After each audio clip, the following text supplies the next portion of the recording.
I'm Jacqueline Morgan, Associate Dean of the Honors College and Director of the University Fellows Experience. And I have the joy of knowing Sydney because she is an active, dedicated member in both of those communities.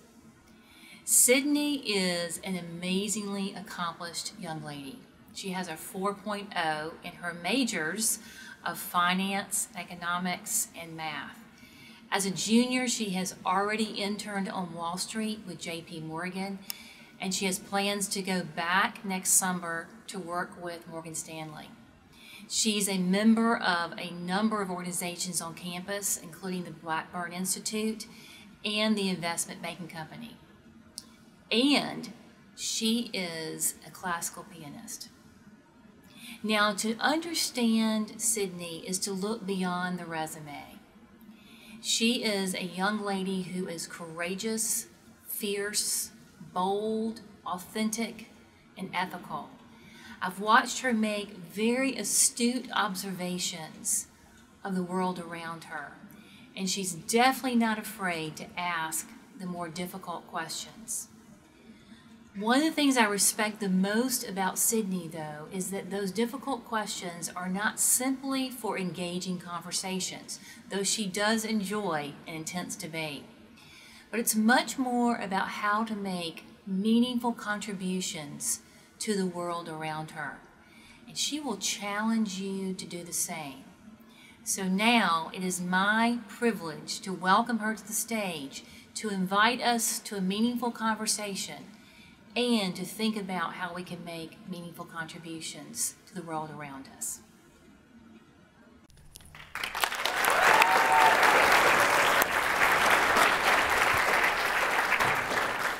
My name is Sydney Gabrielson, and tonight my revolutionary idea is going on bad dates is better than no dates at all. So I like to consider myself the self-proclaimed queen of bad dates. Just a disclaimer, this talk is not supposed to tell you how you're going to find the love of your life. I'm currently single, so that should tell you enough. But the first bad date I ever went on was freshman year of high school. I was asked by a junior to prom, and I felt really cool because I was only one of 3 freshmen asked. So, I got a dress. I went to this nice park to take pictures. The guy put his arm around me, but his hand never touched my body. Yes, he did the classic hover hand, as you can see in the picture above. And it was to the point that my dad, who's sitting here in the front row, had to go up to him and say, "Son, it's okay to touch my daughter." But the rest of the night, he left a lot of room for Jesus, and I felt really uncomfortable. So then fast forward a few years, and after freshman year of college, I studied abroad in Denmark, went to a bar one night, met a guy from Vanderbilt, seemed kind of cute, asked me to coffee, and the next day we hung out. This is just a stock photo, but it represents the scene really well. So I get there, and he talks for an hour, and I say 9 words in that entire hour, which is great because I just said about 100 in the last 2 minutes. So set the scene, he's talking about how this generation is ruining society. We're satanic, we only care about ourselves, and at the forefront of this are the investment bankers of the world. Then he ends this soliloquy with, "So what do you want to do when you grow up?" "Investment banking, buddy." So then this summer, I was living in New York City, feeling fun and flirty, and one night I get on Bumble, and I swipe right for a Harvard golf player. He seems cute enough. He wants to get drinks at the Harvard Club, which, as you can see in this top left picture, looks just like Harvard. Just like Hogwarts. So the Harvard Club has a dress code, so I show up in heels and a dress, and so at this point I'm like 6 feet tall. I roll in, he's 5'3" and has braces. And the icing on the cake was he goes to the bar and orders a rosé. Now, I'm not saying you should order a specific drink when you're going out with a girl, but show your manliness through your order. Rosé shouts out, "Girl." So I came to think to myself, wow, I'm forever gonna have a really terrible dating life. I'm always gonna be alone. And then I thought, or maybe it's just because I've never been on a bad day at Alabama. Why? UA has zero dating culture. And there's a few different reasons why this exists. One, we 100% exist in a hookup culture. Two, everyone here seems to have commitment issues. And three, there's this overall fear of rejection. So, here we are, the hookup culture. As you can see on the left, I'm a big fan of Bumble. We've all been on it, don't lie. So, dating apps in Tuscaloosa are really different than dating apps anywhere else. Here, you swipe right and you're committing to hooking up with someone. But if you're in New York City, you swipe right and all you're saying is, oh, I'd love to grab a drink with you, maybe have a cool conversation. People are so enthralled with their work there, and they have zero extracurricular activities like Greek life, SGA, Tide Talks, that the only way they meet people is by meeting up at a bar. Very different. Then we have this concept of date parties. I love a good date party. As you can see, here I am at the Sigma Chi Christmas cocktail last year. But they're a terrible way to get to know someone. Usually you're drinking, usually there's really loud music by a great live band, and you're just trying to have fun and enjoy the nightlife. You're not trying to have those serious get-to-know-you conversations. Tuscaloosa also tends to be a really small town. I thought of a few things we can go do on a date.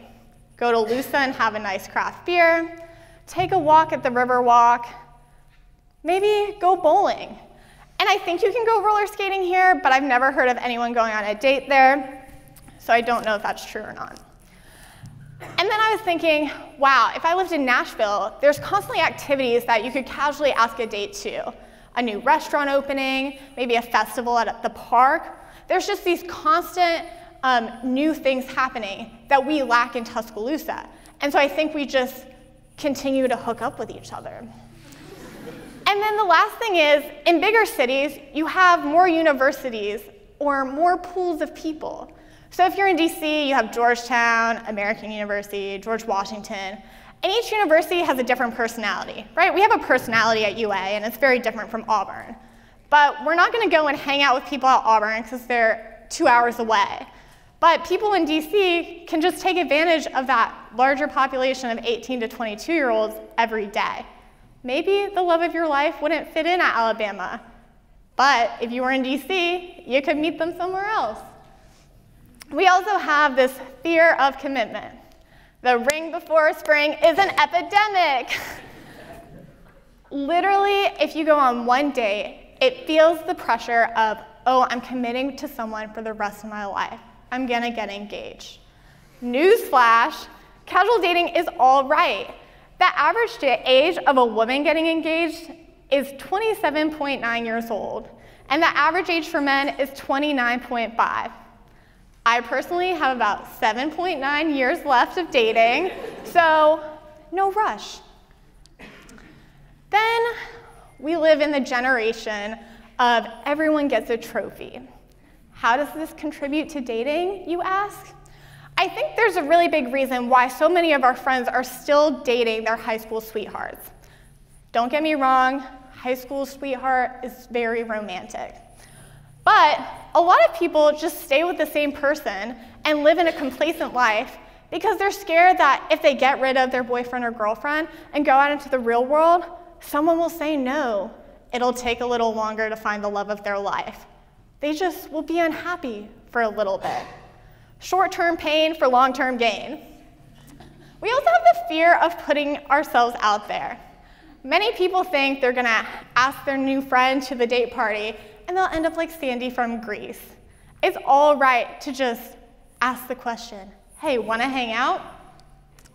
So, you know, there's some solutions to this cultural norm. One, shoot your shot. Imagine yourself sitting in Starbucks. Across at the other table, there's a really cute girl or guy. Flip your hair. Go up and just start up a conversation. Maybe you order a coffee. That's a date. Also, build the relationship you want, not what other people want you to have. I have so many friends that will only date a guy in a specific fraternity. Well, newsflash, no one really cares what Greek letters are on your Shaq shirt. And then the last thing is, say yes to opportunity. I have a rule that I say yes to anyone who asks me on a date, and that's probably why I have these very bizarre date stories. I'm not saying you have to do that, but I think you should be open to the possibility of going out with someone you don't really know that well. I mean, I know that the next guy I say yes to most likely won't be my husband, but eventually he will be, I hope. So that being said, if you're feeling adventurous, maybe you're scared of asking a girl on a date, just email me. I'm available. And you just heard me say I'd say yes.